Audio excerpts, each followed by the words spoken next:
Hello, everyone. We are at the 15th Canadian Science Policy Conference in Ottawa, and I am here pleased to be joined by Francis Bilodeau, Associate Deputy Minister of ISED. Mr. Bilodeau, welcome. Thank you so much for having me. This is not your first conference, I believe. It isn't, but it's my first one today. Okay. Hope you have enjoyed in the past, and very much looking forward to have you more in future. So I just want to start by a question, but in the minds of a lot of people, perhaps especially at this conference when we have a youth attendance. So the graduate students, as you know, play a critical role in science and innovation. My question to you is, how is the government supporting Canada's talent and emerging research leaders? It's a great question.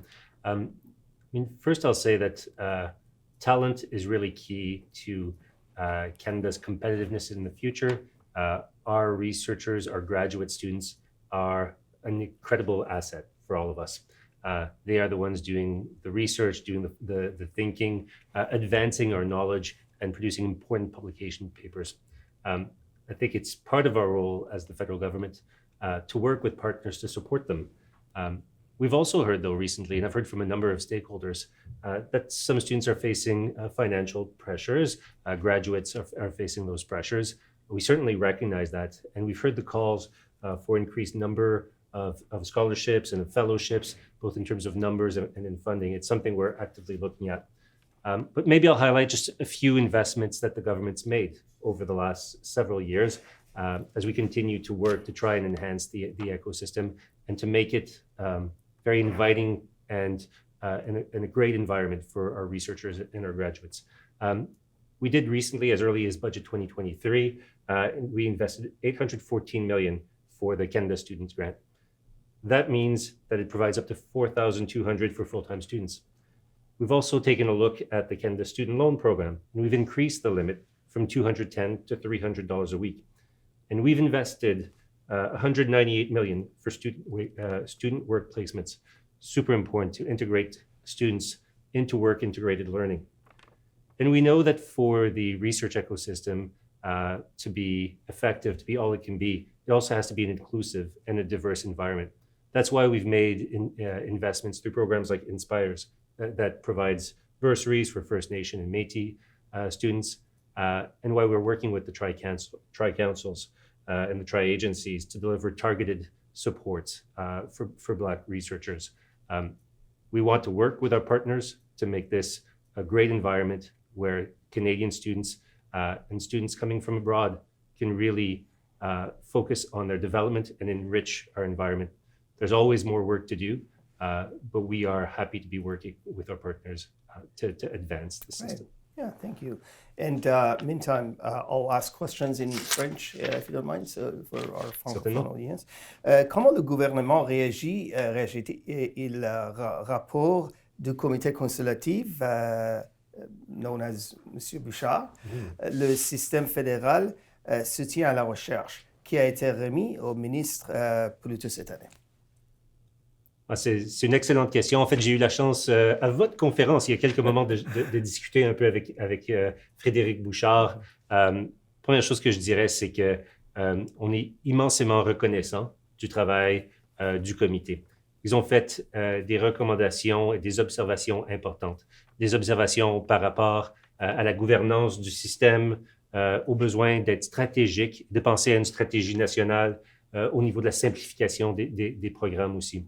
Le comité a fait des recommandations importantes et structurelles. Moi et mon département sommes présentement en train de les revoir et d'articuler ce que ça pourrait vouloir dire au niveau de la mise en œuvre. Certainement, avec l'importance des recommandations qui ont été faites, on doit s'assurer de prendre le temps pour s'assurer qu'on réussisse bien, qu'on fasse une mise en œuvre qui est digne des recommandations qu'ils nous ont faites. Donc, c'est à suivre, mais certainement au centre de notre agenda. On va voir quelques mois votre réaction de ce sujet. Given the significant geopolitical shift in the world in the last few years, Russian war on Ukraine and growing tension with China and general push from many countries, including our allies, to adopt more protectionist economic policy, how is Canada using science and research as means to strengthen its own position globally? What an interesting question.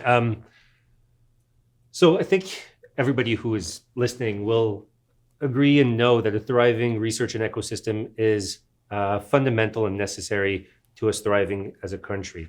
That is true from an economic standpoint.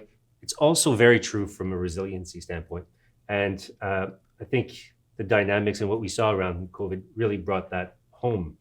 What we also saw during COVID was an amazing example of collaboration. And we saw our industry and we saw key researchers and we saw government band together to think about what would be our response and to make progress in terms of development of vaccines. We saw ventilators being developed, and we saw PPE and progress being made in that space. And all of that was through collaboration. So first and foremost, we know that science and research is critical to our future and from multiple facets. The point you make is a really interesting one. Geopolitics are shifting. That creates both challenges for us, but also opportunities.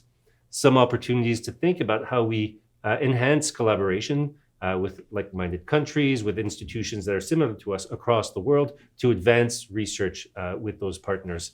But it also means we need to think about research and research assets as critically important to us as a country, and to securing some of those assets in smart and deliberate ways. And so we brought forward national guidelines on research partnership.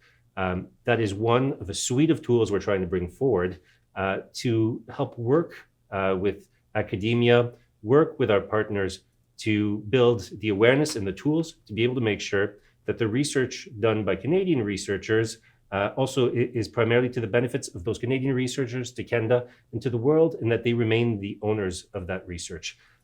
We think there's a number of things that can be done, and we look forward to continuing to work with researchers of all stripes to be able to advance research in an open, transparent way, but do so in a way that also secures research.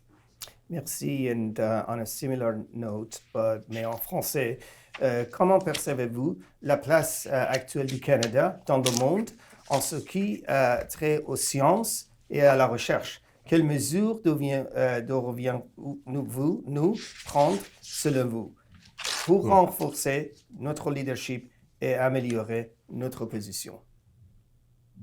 Je pense qu'en premier lieu, vaut la peine de constater que le Canada est un leader au niveau de la recherche. Ça fait maintenant, je pense, 25 ans que nous avons la main-d'œuvre la plus instruite du G20. C'est quand même un accomplissement important.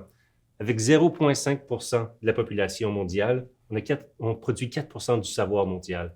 Quand même très important et impressionnant. Je crois qu'on est très bien positionné dans des domaines émergents.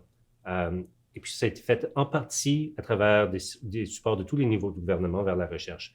Mais des domaines comme l'intelligence artificielle, les technologies de l'information, la quantique, la physique, la médecine clinique et les sciences sociales, des domaines qui vont être porteurs d'avenir. Nos rechercheurs sont parmi les meilleurs au monde. Ceci étant dit, il y a toujours manière de s'améliorer et de continuer à essayer de bâtir le meilleur écosystème. Je pense qu'une des opportunités qu'on a devant nous, c'est de renforcer les liens et la collaboration entre les chercheurs, le milieu académique et le secteur privé. On a vu, comme j'ai dit tantôt, l'importance que ça a eu pendant la période de la pandémie. C'est une des raisons pourquoi on a investi récemment dans un programme qui amène des innovations du laboratoire au marché. Et puis, ça va être un des grands secteurs où je crois qu'on doit continuer de se concentrer, c'est-à-dire la collaboration entre le secteur privé, l'industrie et nos chercheurs qui sont de calibre international. Merci. La question finance sur CPC. So ICET has been a big supporter of CSPC over the course of last many years, in fact, from the very beginning. What do you see the biggest value and the benefit for ICET from CSPC? Well, for ICET, and I think for Canadians, we've talked a lot about at the conference, and I had a number of conversations with folks around how important the intersection around certain fields are. Whether you're a policy leader, whether you are a company and working in industrial sector, or a researcher, the capacity to bring all these people in one room, to have the conversations, to think how we strengthen the seam, to build that collaboration, to build the knowledge of each other, to learn to speak the same language. In a way, I think no other conference does it quite the way this one does. So hats off to you and all the other organizers. It is an important annual conference, one we're proud to be a part of, and one we will continue to be a part of. Thank you so very much, Mr. Bilodeau. It's a pleasure to have you here. And on behalf of the team, I want to thank you and the ministry for the support, and very much looking forward for future collaborations. Thank you. Thank you so much.